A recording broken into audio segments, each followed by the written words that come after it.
Just এই এনভায়রনমেন্টটাই চিন্তা করুন। চমৎকার। জাতীয় স্টেডিয়ামে দেশের ফুটবল ভক্তদের ম্যাডনেস, মারিয়া মান্দার ওয়ান্ডার গোল আর আজারবাইজান দেখালো চমক।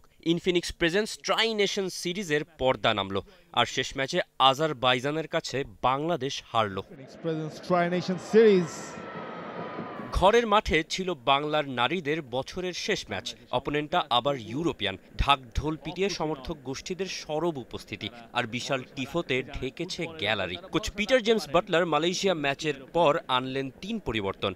ডিফেন্সে কোহাতি কিস্কুর জায়গায় নবীরন, মিডফিল্ডে মনিকা মারিয়ার সাথী স্বপ্না, আর সেন্টার ফরওয়ার্ড পজিশনে ফিরলেন তহুরা।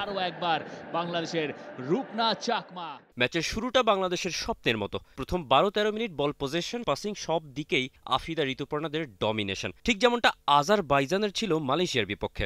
সব পজিটিভের মাঝে একটা নেগেটিভ, বক্সে আজারবাইজান ক্যাপ্টেন সেভিংসকে মার্ক না করা। টানা তৃতীয়বার অর্জন করেছে দেশের সেরা সুপার ব্র্যান্ড স্বীকৃতি বসুন্ধরা টিস্যু। এসরা মানিয়ার ক্রসে মাত্র ১৯ মিনিটেই পিছিয়ে পড়ে বাংলাদেশ। সেভিংস গোল উৎসর্গ করলেন নিজের মাকে, অনেকটা ইমোশনালও হয়ে পড়লেন। সেখানে আজারবাইজান ক্যাপ্টেনের, এবং তারপর চোখের পানিও তিনি ধরে রাখতে পারছেন না। জবাবটা লাল সবুজ দিয়েছে ঠিকই।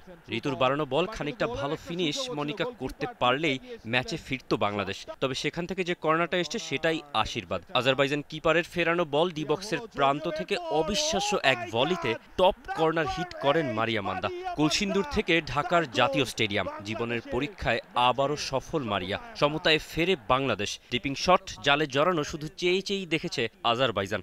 সমর্থকদের গর্জন বাড়ে বহু গুণে। বাংলাদেশের ম্যাচে সমতায় আসা। পিটার বাটলারের হাইলাইন ডিফেন্সও কাজ করেছে বেশ। ট্র্যাপে ধরা সেভিংসরা। প্রথমার্ধ শেষ ১-১ সমতায়। বাংলাদেশ 1 আজারবাইজান 1। সেকেন্ড হাফের ব্যাটেলটা ফিজিক্যাল অ্যান্ড ব্রুটাল।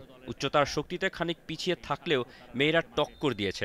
এরপর আরও একটা সুযোগ হাতছাড়া বাংলাদেশের। ৫২ মিনিটে ঋতুর ক্রসে মনিকার হেডার অন টার্গেট হলেই হয়তো ইতিহাস লিখত নারী ফুটবলাররা। তবে পেরিতানদের বিপক্ষে মিডফিল্ড ব্যাটেলে মনিকা লড়েছেন সর্বস্ব দিয়ে। তখন বাংলাদেশের এই দলটাকে ম্যাচ খেলার ঘড়ির কাঁটা ৭০ পার করার পর একটানা অনেক আক্রমণ ঠেকাতে হয় আফিদা, নবীরন, রূপনাকে। লাগাতার ৩ কর্নার ডিফেন্ড করা, তাও আবার আজারবাইজানের লম্বা সব ফুটবলারের বিপক্ষে। দর্শকদের মনে স্বস্তি হয়তো এই যাত্রায় পার পেয়ে গেছে বাংলাদেশ, তবে হলো না। ম্যাচের শেষ দিকে টার্কিশ লিগে খেলা আকার ইয়েলিজের ক্রস, ফারপোস্টে লার্কি, এসরা মানিয়া। বেসিকটাসে খেলা এই সেন্টার ফরওয়ার্ডই কাঁদালেন বাংলাদেশকে।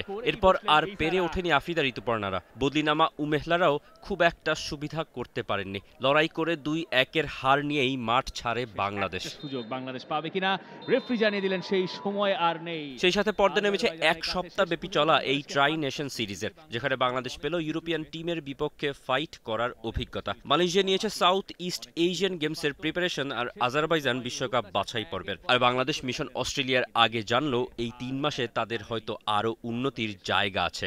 আশার কথা হচ্ছে বাংলাদেশের মেয়েরা ভুল থেকে শেখেন। Tausif Hasan, T Sports. শিক্ষাই তাদেরকে পৌঁছে দিয়েছে এশিয়ান কাপে। এর পরের পর্বটাই কি সেই mission Australia? For more updates, subscribe to our YouTube channel and click on the bell icon. Follow us on Facebook and Instagram. Download T Sports app to enjoy exciting games and highlights. Visit tsports.com.